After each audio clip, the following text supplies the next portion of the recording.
미얀마로 신발 한 짝만 보내주십시오. 신발을 도둑맞고 망년자실해 하다. 오늘은 황금손이 살고 있는 아름다운 섬나라에서 일어나는 아기자기한 이야기들을 전해드리려고 합니다. 이 섬의 이름은 깐따웅지입니다. 미얀마의 수도인 양곤에서 북서쪽으로 약 700km 정도 떨어진 곳입니다. 도로 사정이 좋지 않기에 30살이 넘은 버스를 타고 오다가 배로 바꿔 타면 시간적으로는 약 25시간 내지 30시간 정도 걸린다고 보면 됩니다.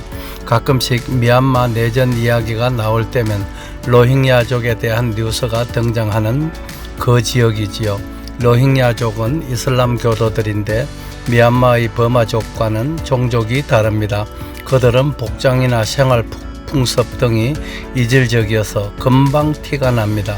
미얀마에 오래 살면서 이곳저곳을 여행하다 보면 전혀 상상하지 못할 일들을 자주 접하게 되는데, 특히 이슬람 교도들과 불교도들은 생각 자체가 다르다는 것을 느끼지요. 깐따웅지 섬 사람들은 이 섬의 유일한 외국인인 황금손에게 자랑스럽게 하는 말이 있습니다. 우리 마을에는 이슬람이 없어요. 이것이 자랑할 일인지는 알 수가 없는 일이지만 이슬람 교도들과 불교도들 간의 관계를 엿볼 수 있는 사례입니다. 그들은 학교도 따로 다니고 서로 대화를 하거나 교류하는 것을 극히 꺼려합니다. 물과 기름 같은 존재라고 볼 수도 있을 듯 싶습니다. 로힝야족 문제를 근본적으로 이해하기 위해서는 미얀마 역사를 살펴보고 또 알아야 합니다. 1885년 당시 세계의 최강대국이던 영국은 미얀마를 점령하고 식민지로 삼습니다. 미얀마인들의 토지를 강제로 빼앗은 후 임금비가 싼 방글라데시로부터 인력을 대규모로 수입해서 농사를 짓고 자원을 수탈했습니다. 이 과정에서 영국인들은 인도의 무슬림들을 별도로 선발하여 미얀마로 이주시킨 후 준지배 계급으로 활용했지요. 미얀마를 효율적으로 통치하기 위해 이원화시킨 것이었습니다. 인도에서 이주한 무슬림들은 토착 미얀마인들 위에 군림하면서 미얀마인들을 무던히도 괴롭혔다고 전해집니다. 미얀마인들은 토지를 뺏긴 것도 억울한데 자유마저 이방인들에게 억압당하다 보니 분노가 쌓였을 터였습니다. 그러던 중에 1939년 독일이 선전포고도 없이 폴란드를 침공하면서 시작된 제2차 세계대전으로 영국도 전쟁에 휩쓸리면서 1943년에 미얀마로부터 철수하게 되었고, 일본이 수년간 미얀마를 지배하다가 1948년도에 미얀마는 독립국가가 됩니다. 미얀마가 독립국이 되면서 준지배층으로 살던 인도의 이주민들과 방글라데시에서 넘어와 살던 무슬림들은 영국의 지배하에 있던 동안 그들이 착취하고 억압했던 미얀마인들로부터 역으로 보복을 당하기 시작하지요. 미얀마에는 현재까지도 약 130만 명에 달하는 무슬림들이 살고 있는데 이들이 인도와 방글라데시계인 로힝야족입니다. 이들은 인도나 방글라데시에 돌아가지도 못하고 미얀마에서도 불교도 등으로부터 박해를 당하고 있으면서 고난의 삶을 이어가고 있는 것입니다. 황금손이 해죽순을 채취하면서 거주하고 있는 지역이 바로 미얀마 불교도들과 로힝야족 간에 수시로 분쟁이 벌어지는 라카인주입니다. 산등성 위에 올라가서 바라보면 저만큼의 방글라데시가 보일 듯한 그런 지역입니다. 종교는 그 궁극적인 목표가 선의 추구인데 지구촌에서 일어나는 분쟁 지역에는 어김없이 종교 갈등이 개입되어 있는 것을 보면 아이러니라는 생각도 듭니다. 이런 지역에서 살고 있으면서도 인류 평화를 위해 아무런 역할도 하지 못하는 황금손은 안타까운 마음으로 세월만 낫고 있는 것 같아서 송구스러운 심정입니다. 수일 전에는 술 안주와 밑반찬으로 쓰기 위해 동네 청년들에게 창고막을 좀 잡아다 달라고 부탁을 했습니다. 다음날 오후 2시쯤 되었을까요? 조각배가 공장으로 들어오기에 반가워서 달려갔더니 이 친구들 배에 한가득 창고막을 싣고 온 것이 아니겠습니까? 겁이 덜컥 났습니다.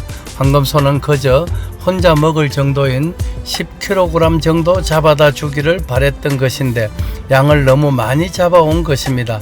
그런데 어떡합니까? 플라스틱 바켓에 가득 30개가 넘는 양이었습니다. 황금손이 겁을 낸 것은 그들이 창고막 값으로 얼마를 요구할지 가늠이 서지 않았기 때문입니다. 총 무게는 600여 킬로그램. 나는 청년들의 눈치를 살폈습니다. 그러다가 황금손을 7년 가까이 그림자처럼 따라다니면서 뒷바라지하는 청년인 동지군을 시켜서 창고막 값으로 얼마를 주면 되겠는지 물었습니다. 긴장된 순간이 흘렀습니다. 청년들과 대화를 나누던 동지군이 황금손에게 다가와서 전합니다. 18,000짜시랍니다. 우리 돈으로 15,000원쯤입니다. 평소에는 대범한 척 하던 황금손이 창고막을 한가득 잡아온 청년들 앞에서는 주눅이 들어버린 이유를 모르겠더군요. 긴장이 풀어진 후 황금손은 그 창고막을 한 바퀴에서만 갖고 돈은 청년들이 요구하는 대로 18,000잣을 지불했습니다. 나머지 창고막은 잡아온 곳으로 싣고 가서 바다로 돌려주라고 시켰습니다. 이곳의 창고막은 양식한 한국 창고막에 비해 맛이 훨씬 더 좋습니다. 창고막이나 백합 등 조개류가 지천으로 있어도 누구 한 사람 먹지를 않으니 잡는 사람도 없고요. 이렇게 해서 구한 창고막을 삶아서 포식을 했습니다. 전기가 없는 지역이어서 냉장고 또한 가동을 할 수 없기에 창고막을 자루에 담아 산채로 바닷물에 담궈두고 조금씩 꺼내서 먹었는데 그것도 며칠이 지나니까 죽어버리더군요. 한국에서는 비싸서 사 먹을 엄두를 내기가 쉽지 않은 창고막을 이곳에서는 원없이 먹습니다. 열대지방일지라도 낮에는 덥지만 밤이 되면 바닷바람이 불어오기에 시원해집니다. 태양열 지별판으로 충전한 배터리가 LED 등 하나는 좋게 밝히기에 밤에는 황금손의 공장이 마을 주민들의 사랑방으로 변합니다. 말은 통하지 않지만 손짓 발짓으로 의사소통을 하는 데는 무리가 없습니다. 그런데 황금손에게 큰 고민이 하나 생겼습니다. 세계 유일의 8성급 내추럴 호텔에서 자고 일어났더니 간밤에 황금손의 신발 한 짝이 사라져버린 것입니다. 사람이 신으려고 가져갔다면 2짝을 다 가져갔을 터였겠지만 한 짝만 가져간 것으로 봐서 개나 고양이의 소행으로밖에 볼 수가 없었습니다. 잃어버린 신발 한 짝을 찾으려고 공장 주변을 다 찾아 헤맸지만 실패했습니다. 범인도 잡지 못했습니다. 그나마 다행인 것이 2짝 신발 중 한 짝만 분실한 것에 위안을 삼아야 하겠습니다.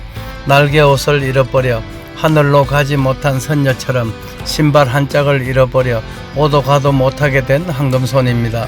그럼에도 황금손은 행복하기만 합니다. 누구 신발 한 짝만 사서 보내주실 분 안 계신지요?